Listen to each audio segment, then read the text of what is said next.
नमस्कार दोस्तों, स्वागत है मेरे चैनल लेटेस्ट सॉल्व में। तो आज का टॉपिक है आपको गांधी जी का व्यू क्या है कास्ट एंड रिलीजन। वीडियो थोड़ा बड़ा होगा तो आप इसको 2x स्पीड पे थोड़ा सुन सकते हैं। लेकिन क्वेश्चन बहुत इंपॉर्टेंट है, आने का चांसेस भी बन सकता है, प्रीवियस ईयर में भी पूछा गया। तो स्टार्ट करेंगे इंट्रोडक्शन से। तो यहाँ कुछ कुछ मेंशन करेंगे गांधी जी के बारे में कि most celebrated representative of India, wisdom and culture को अच्छा से समझते थे कि पूरा देश वो घूमे हैं पहले 1920, मतलब ये चंपारण के पहले 1916-17 में। Social reformer, economist, political philosopher, Sikar of truth, his view towards dimension of life, ऐसा कुछ हम लोग एक शॉर्ट इंट्रो बनाएंगे। ये माइंड मैप सीरीज का है। अब इनका कास्ट पे व्यू देखेंगे। तो कास्ट सिस्टम में क्या है, सबसे पहले ये चतुर्वर्णा को सबसे ज्यादा मतलब फॉलो करते थे या उसके बारे में हमेशा बात करते थे, क्योंकि ये इसको नेचुरल लॉ मानते थे कि बाय बर्थ ये हम लोग को मिलता है कि हम लोग कौन से वर्ण में है। इस बुक हिंदू धर्म ही stated that varna is law of heredity, considered it at best way of social stability। और ये कॉन्सेप्ट मेंशन करेंगे, डिस्कार्टेड सुपीरियरिटी एंड इंफीरियरिटी, मतलब सुपीरियर और इंफीरियर का वो मतलब विरोध करते थे। और उनका एक ही गोल था, इक्विटोरियन सोसाइटी, मतलब सारे सब लोग इक्वल से लव और हार्मोनी के साथ रहें। ये सब कुछ पॉइंट मेंशन करेंगे। बिलीव्ड इन वर्ना सिस्टम, ये पहले ही मैंने बताया आपको, यह पॉइंट यहाँ मेंशन करेंगे। और वो जो कोई भी कास्ट सिस्टम है ना, जो एविल्स, जो पुराने रिचुअल्स थे, मतलब वो उसका विरोध करते थे, जैसे अंधविश्वास है और ऐसे बहुत चीजों का इसका भी मतलब वो विरोध करते थे। ही वॉज अगेंस्ट अनटचेबिलिटी, और इसके लिए बहुत सारा वो काम भी किए थे। Launch anti untouchability league on 30 सितंबर 1932। हरिजन सेवक संघ का भी स्थापना किए थे। यहाँ पर हम लोग इसको सारा डिटेल में लिखेंगे। अब हम आते हैं उनका रिलीजियस व्यू पे। रिलीजियस व्यू पे हम लोग चार पांच पॉइंट देखेंगे। ये एक फ्लो चार्ट देख लेते हैं।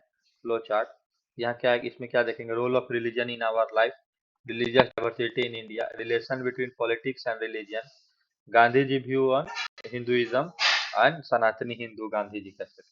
तो इस सारे पॉइंट को हम लोग यहाँ डिस्कस करेंगे रिलीजियन में। तो Gandhi was thoroughly influenced by all religion but dominantly by Hinduism। अब आगे देखते हैं ऐसा क्यों। According to him religion means, Gandhi ji के अनुसार रिलीजन का मतलब था self realization, knowledge of self where god rules every breath, which prompt us to follow the path of truth and non violence, मतलब सच्चाई की राह पे आगे चलेंगे और सत्यता के साथ। उनका मत ऐसा मानना था। Perceived religion as one of the provides one of all action, मतलब सब एक भगवान है, ऐसा कुछ उनका ऐसा ओपिनियन था। तो Gandhi ji opine that a man can not live without religion. He explain that a man without religion is man without roots, therefore a religion is the basis of all life structure has to be erected। तो ऐसा कुछ गांधी जी का view था religion में। ये सब हम लोग मेंशन करेंगे। वो बोलते थे कि it depends on two factor, morality and service of mankind. और ये दोनों क्या आपस में इंटर रिलेटेड है, मोरालिटी और service of mankind inter related है। अब ऑन रिलीजियस डाइवर्सिटी उनका व्यू देखते हैं। तो एक बार उन्होंने कहा था, I believe in fundamental truth of all great religion of the world. He also said religions are the different roads converging at same point, मतलब वही है कि वन गॉड के बारे में मतलब ऐसा है कि हर लोग अलग धर्म में है, लेकिन सारा कन्वर्ज होके एक पॉइंट पे है।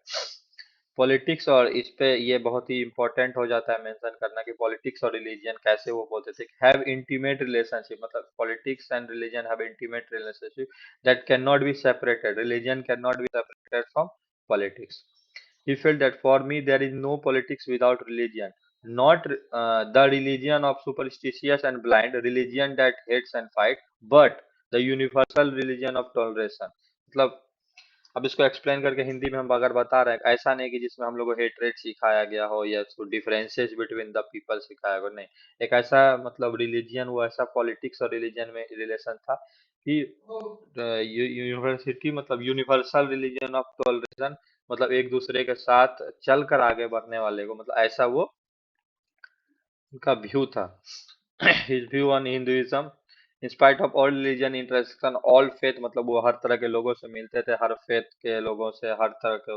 ही acknowledge that Hinduism suits him the best. उसका वजह उन्होंने दिया कि वो बहुत सारे ऐसा मतलब टेक्स्ट स्क्रिप्चर्स पढ़े, जैसे वेदास, गीता, जो कि उनको उपनिषद, जो उनके लाइफ में काफी हेल्पफुल रहा और उनको लाइफ को इन्फ्लुएंस किया, उनके लाइफ बिल्डिंग स्किल्स में बहुत चेंजेस लाया।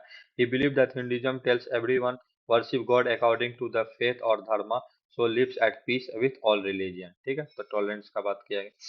गांधी जी एज ए सनातनी हिंदू, अगर यहाँ डिस्कस करें, call him as Sanatani Hindu, believes in Veda, Upanishad, Gita and Puranas, believe in varnas and varna ashram धर्म, तो पहले भी हम लोग इसको डिस्कस किए थे कास्ट सिस्टम में।